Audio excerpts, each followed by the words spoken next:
Apakah mungkin keluar dari kemiskinan hanya dengan investasi saham? Jawabannya adalah bisa. Tapi ada cara yang benar.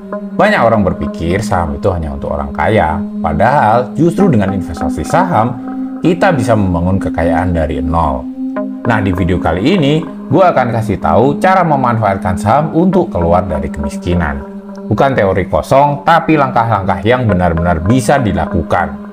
Tonton sampai habis ya guys ya, karena di akhir video, gue juga akan kasih tahu kesalahan yang sering dilakukan pemula dan harus dihindari. Pertama-tama, kalau kalian mau sukses di investasi saham, mindset kalian harus benar dulu.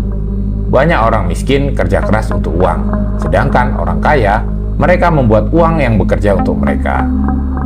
Saham bukan cara cepat kaya, tapi cara membangun kekayaan secara cerdas dan bertahap. Bedakan juga antara investasi dan spekulasi. Investasi itu untuk jangka panjang, sedangkan spekulasi itu lebih mirip judi. Orang miskin bekerja untuk uang, sedangkan orang kaya membuat uang yang bekerja untuk mereka. Berikut langkah-langkah keluar dari kemiskinan dengan saham. Yang pertama, mulai dengan modal kecil dan konsisten. Banyak orang bilang, saya nggak punya uang buat investasi saham. Padahal kalian bisa mulai dari 100.000 saja. Yang penting bukan besar kecilnya modal awal, tapi konsistensi. Coba bayangkan, kalau kalian nabung 500.000 per bulan dan mendapatkan return 15% per tahun, dalam 20 tahun, duit kalian itu bisa jadi 5 miliar. Metode ini namanya Dollar Cost Averaging atau DCA. Kita beli saham berkualitas secara rutin, tanpa perlu mikirin naik atau turunnya harga tiap hari. Langkah kedua, pilih saham yang berkualitas. Banyak orang tergoda beli saham murah yang naik turun cepat, padahal itu saham gorengan yang sangat beresiko. Fokuslah pada saham perusahaan yang punya kinerja bagus dan bertumbuh. Di Indonesia ada beberapa contoh saham yang layak dipertimbangkan untuk investasi jangka panjang.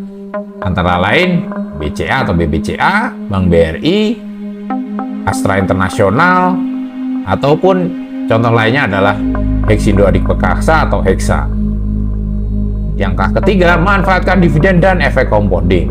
Selain capital gain, kita juga bisa mendapatkan dividen, yaitu bagian laba perusahaan yang dibagikan ke investor.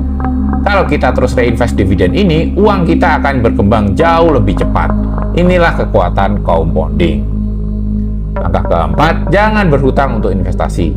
Jangan sekali-sekali berhutang hanya untuk beli saham. Pasar saham naik turun. Kalau kalian pakai uang utang dan tiba-tiba harga turun, kalian bisa rugi besar. Gunakan uang hasil kerja atau bisnis untuk diinvestasikan secara bertahap. Langkah kelima, tambah penghasilan untuk percepat investasi. Kalau kalian merasa sulit menyisihkan uang untuk investasi, coba cari penghasilan tambahan. Bisa lewat freelance, bisnis kecil, atau pekerjaan sampingan lainnya. Semakin besar modal yang kalian investasikan, semakin cepat kalian keluar dari kemiskinan. Sebagai contoh, Warren Buffett itu mulai investasi sejak remaja dengan modal kecil, dan sekarang sudah menjadi salah satu orang terkaya di dunia. Di Indonesia juga banyak investor sukses yang memulai dari modal kecil, tetapi dengan strategi yang benar, mereka bisa membangun kekayaan dalam jangka panjang. Kesalahan yang harus dihindari. Banyak pemula gagal karena mereka melakukan kesalahan ini, yaitu beli saham gorengan dan spekulasi liar, tidak sabar dan panik saat harga turun, serakah dan tidak punya strategi jelas. Jangan sampai kalian ikut-ikutan tanpa analisis dan akhirnya rugi besar. Jadi, kalau kalian ingin keluar dari kemiskinan, mulailah investasi dari sekarang, sekecil apapun modalnya. Nah guys, mungkin kayak gitu dulu omongan kali ini. Sampai jumpa lagi di video-video selanjutnya. Wassalam.